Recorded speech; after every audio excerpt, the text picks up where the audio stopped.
Hello, everyone. About 10 years ago, a phenomena swept the world, a Sherlock Holmes fever. A new series by the BBC, a production featuring Benedict Cumberbatch and Martin Freeman as Sherlock Holmes and Dr. Watson, made its debut. The response was incredible across the world. People were enthralled by this new production of Sherlock Holmes. His rooms at 221B Baker Street, which had been available for visitation for many years, proved to be incredible. The line was reported to be a quarter mile down Baker Street for people waiting to go through the old setting rooms of Holmes and Watson. I was there in 2008 and took a leisurely, self-guided tour through those rooms, only encumbered by one other visitor. There was a nice little gift shop next door where I picked up a few souvenirs. When my wife and I went back in 2019, the lines certainly didn't stretch a quarter of a mile, but we had to wait quite a while to get in and take the guided tour of those famous rooms. My name is Ray Shabinsky, and tonight I want to talk a little bit about Sherlock Holmes and one of the great mysteries surrounding this man. I discovered Sherlock Holmes myself when I was quite young, junior high, something like that. I went into the little Carnegie Library in the small town where I grew up and found a set of records narrated by the great Basil Rathbone of the stories of Sherlock Holmes. Basil Rathbone, of course, was already famous for portraying the detective in the 1940s in a series of movies. And I was so excited about what I heard that, of course, I went back to the library, checked out the books, and consumed all 60 stories and have read them many times since. So I consider myself something of a Sherlockian scholar and would like to, again, tell you a little bit about one mystery in particular, one of the questions about Sherlock Holmes and his origins. But before I do that, I need to clear something up. If you go online and look up Sherlock Holmes, you'll see a lot of misinformation. I checked out Wikipedia. Who can trust Wikipedia? Anyway, it says that Sherlock Holmes is fictional. How in the world can they make such a bald-faced, misleading claim? Anyone who's read the stories and has studied Sherlock Holmes know that he was, in fact, a real person along with Dr. Watson. Now that I've cleared that up, let me talk a little bit about one of the fascinating questions that have interested people for a very long time. The problem with Sherlock Holmes and Dr. Watson is that Holmes wasn't always very forthcoming to Watson with information. In fact, in the very first story that Watson published, A Study in Scarlet, he tries to catalog Holmes's general knowledge. Now, Holmes is a very odd fellow. He wanted to be a private consulting detective, something that didn't even exist at that time. And Watson wanted to know, well, what kind of knowledge do you need to do that? Holmes seems to come up rather short in this effort. He claims not to know much about popular literature. He knows nothing about poetry, and so on and so on. He even says to Watson, what difference does it make if the Earth goes around the sun or the sun goes around the moon, as long as it doesn't interfere with my detection of crime? I think Holmes was having Watson on just a little, and we'll find that indeed Holmes's knowledge is far broader than Watson may have thought.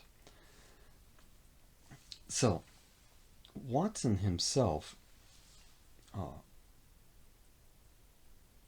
knew, other than that catalog, knew very little about Holmes's background, his personal background. And Watson, well, he was a medical man. He was a soldier. He had been discharged from service in Afghanistan and was back in London, took up rooms and residence with Holmes, and was fascinated by this fellow and his cases, decided to write some of them down.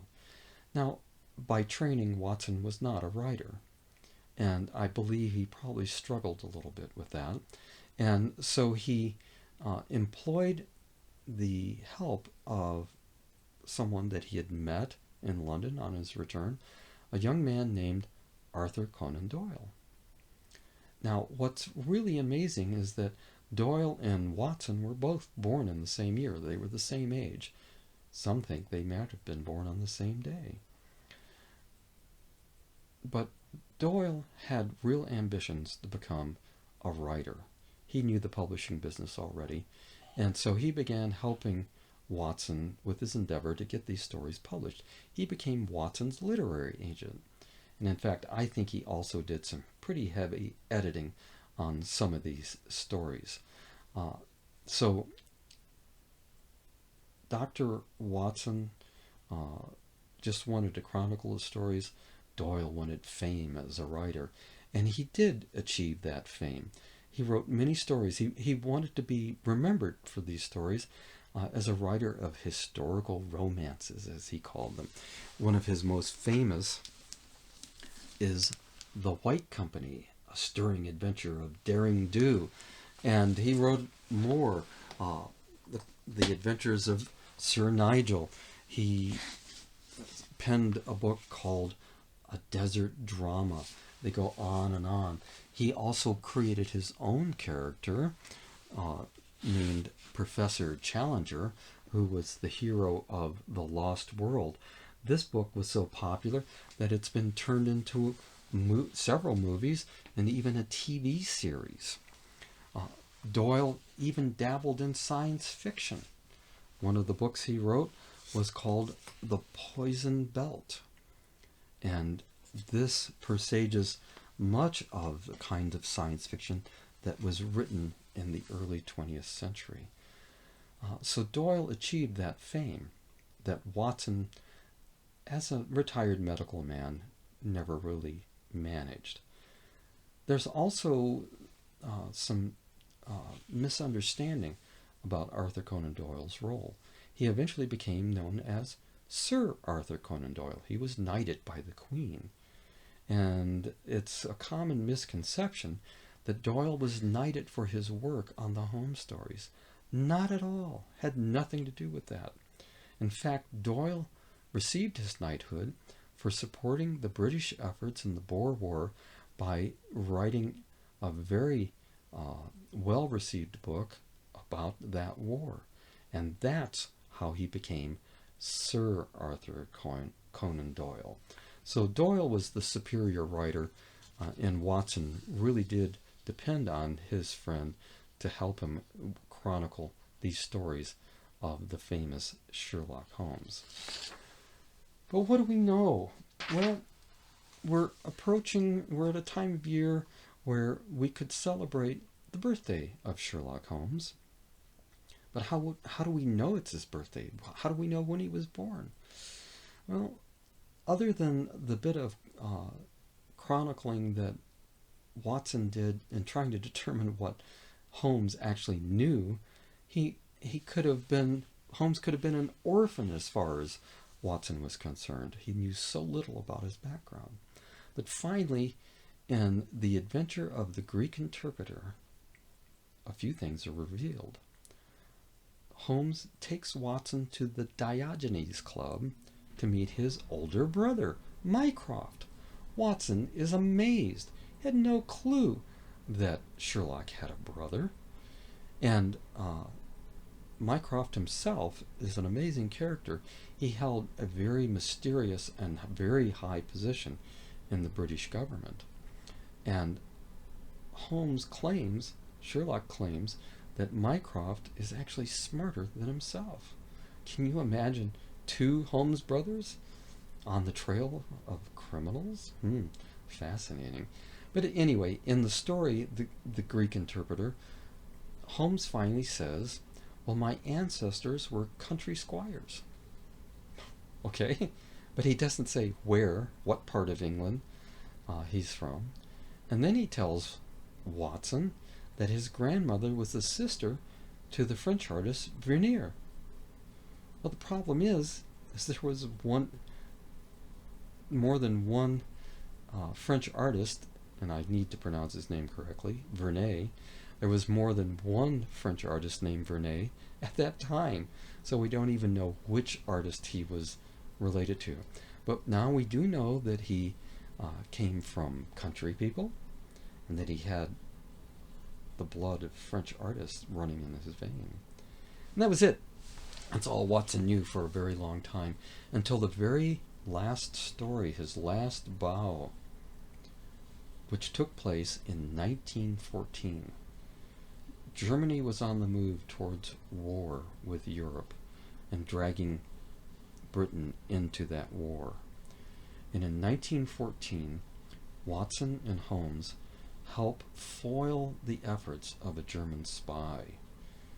And in that story, Watson describes Holmes as a tall, gaunt man of 60. There we go. He's 60 years old in 1914. Well, the math is pretty easy. That means that Sherlock Holmes was born in 1854. So finally, something solid to go on. But what day was he born? Okay, we know the year, but what day was he born? How do we know when to celebrate Mr. Holmes's birthday? Well, it took the work of several other Sherlockian scholars to finally figure out what day Sherlock Holmes was born.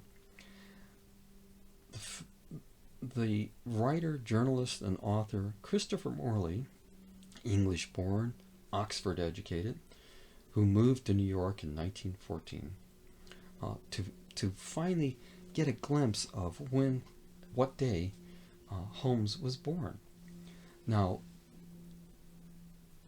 Morley wrote many, many books, and I personally enjoy his stories quite a bit. He wrote books such as Parnassus on Wheels, wonderful little story, a bit of a mystery story in and of itself, and then a definite mystery story, The Haunted Bookshop, a delightful read, and it's set in the years right around World War I, and includes anarchists and spies. He wrote a lot of short stories. Here's one of his books of short stories, Pipefuls. But by 21st century standards, Morley has been something of a forgotten author, which I think is very much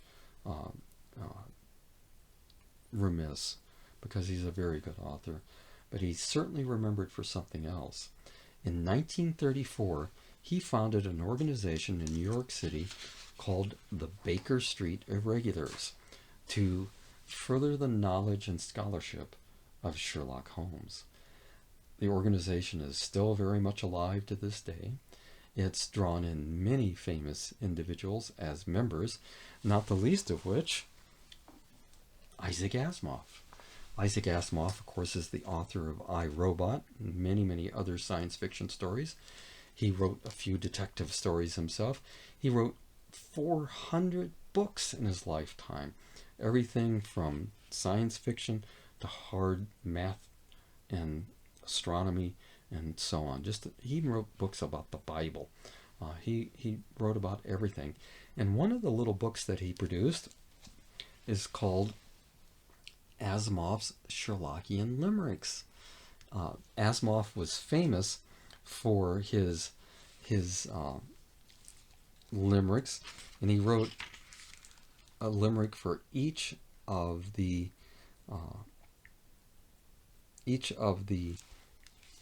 stories, 60 of them altogether. So many people have been fascinated by Holmes and joined in on this scholarly endeavor. But that being said, let's get back to the point of what day Holmes was born on. Well, Morley was interested in this question as well, and he noticed that throughout the stories that Dr. Watson wrote, that Holmes would quite often quote from Shakespeare. The fellow's right over there on the shelf, keeping an eye on me. But anyway, he quoted Shakespeare quite a bit, and In particular, in two stories, The Sign of Four and The Empty House, Holmes quotes from the play Twelfth Night. And Morley said, I wonder if Holmes had a particular interest in Twelfth Night because that might have been his birthday. Now, Twelfth Night turns out to actually be January 6th. It's known as Epiphany, and it's the 12th day of Christmas in the medieval calendar, and according to church tradition, it's the day that the wise men brought their gifts of gold, frankincense, and myrrh to the baby Jesus. Well, informed speculation, yes. Another Holmesian scholar around the same time, a fellow named William S. Baring-Gould, who wrote a number of books about Sherlock Holmes and produced a very important tome, if you like, 2-volume set called The Annotated Sherlock Holmes. And Baring-Gould points out that on the morning of January 7th, during the story known as the Valley of Fear, Holmes gets up and he's out of sorts and cranky. And not exactly what you would expect. And Baring-Gould says, I know why. It's because he had too much birthday party the day before, January 6th. So there you have it. That must be the proof. Sherlock Holmes was born on January 6th, 1854. Finally. Now, of course, Twelfth Night, January 6th, Epiphany, is a religious holiday. And I've often wondered if that had any impact on Holmes and his thinking. Was he a religious man? The stories certainly don't seem to indicate that he was particularly involved in organized religion in any way. So perhaps, maybe, there's another clue to Holmes's feelings on this subject, and again in the story called The Valley of Fear. In that story, Holmes recommends a book to Dr. Watson. It's called The Martyrdom of Man by Winwood Reade. It's published in the 1870s. And Holmes says this is one of the most remarkable books ever penned. So what is this book all about? Well, I just happen to have a copy of it right here. The Martyrdom of Man by Winwood Reade. What's in this book? It's actually quite fascinating. The book rails against organized religion. Reade says that it imprisons the human mind and spirit. It was called social Darwinism, irreligious. But some people liked it. It was a favorite book of Winston Churchill. H.G. Wells, author of The Time Machine, liked the book. And Cecil Rhodes, the fellow who subjugated a good part of South Africa and was not a very nice fellow, even had a country named after himself, Rhodesia, said, this book made me what I am. Well, if you know anything about Rhodes, I'm not so sure about that. So if this is a book that Holmes would recommend to Watson, what does that tell you about Sherlock Holmes? Was he not religious? Was he not interested in Christmas? Well, there is another clue in one of the stories, one of my favorite stories, called The Blue Carbuncle. The Blue Carbuncle is set on Christmas Eve day when Holmes is presented with a pretty little problem where a large blue carbuncle, something like a diamond, a very valuable stone, comes to his sitting rooms. It had been found in the crop of a Christmas goose. And through a brilliant set of deductions, Holmes finds the thief, a fellow named John Ryder, and he entices Ryder up to his sitting rooms where he accuses him of the theft and is going to turn him over to the police. And Ryder pleads, please, Mr. Holmes, don't set me before the courts. Think of my mother. Think of my family. Holmes is quiet for a moment, and he looks at Ryder and he says, get out. No more words. Get out.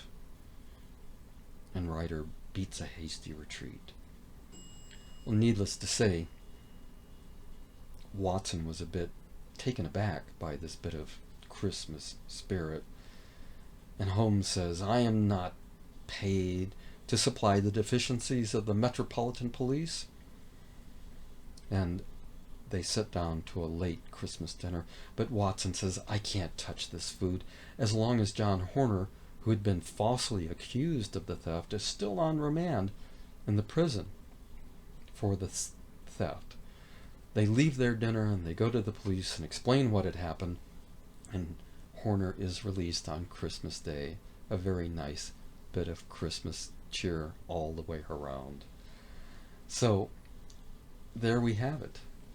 Born on January 6th, 1854. Sherlock Holmes was indeed a complex individual. He was stern, he was forgiving, he obviously was a scholar of many different subjects, loved Shakespeare, loved music, and played the violin like a virtuoso. He was a free thinker. And this year of 2021 would represent his 166th birthday. But I have something for you to ponder. Think about this. Is Sherlock Holmes dead? Why would I even think that?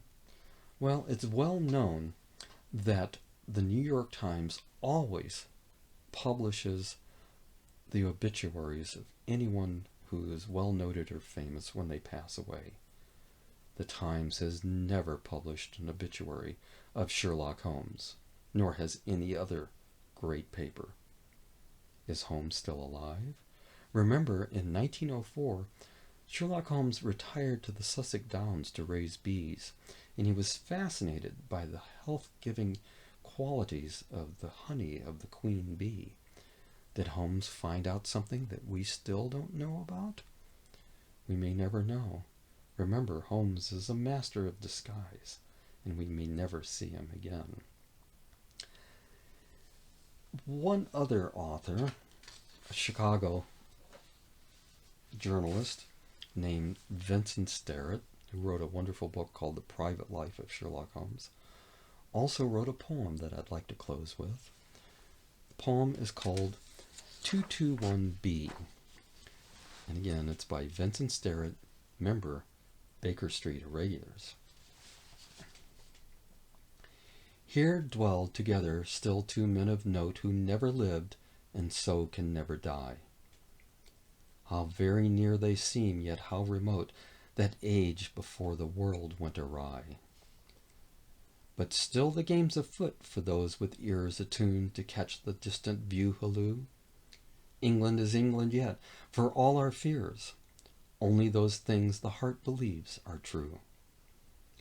A yellow fog swirls past the window pane as night descends upon that fabled street. A lonely hansom splashes through the rain. The ghostly gas lamps fail at 20 feet. Here, though the world explode, these two survive, and it will always be 1895. I hope you enjoyed this little romp through a detection of Sherlock Holmes, and perhaps we'll see one another again to discuss these wonderful stories. Thank you very much. Goodbye.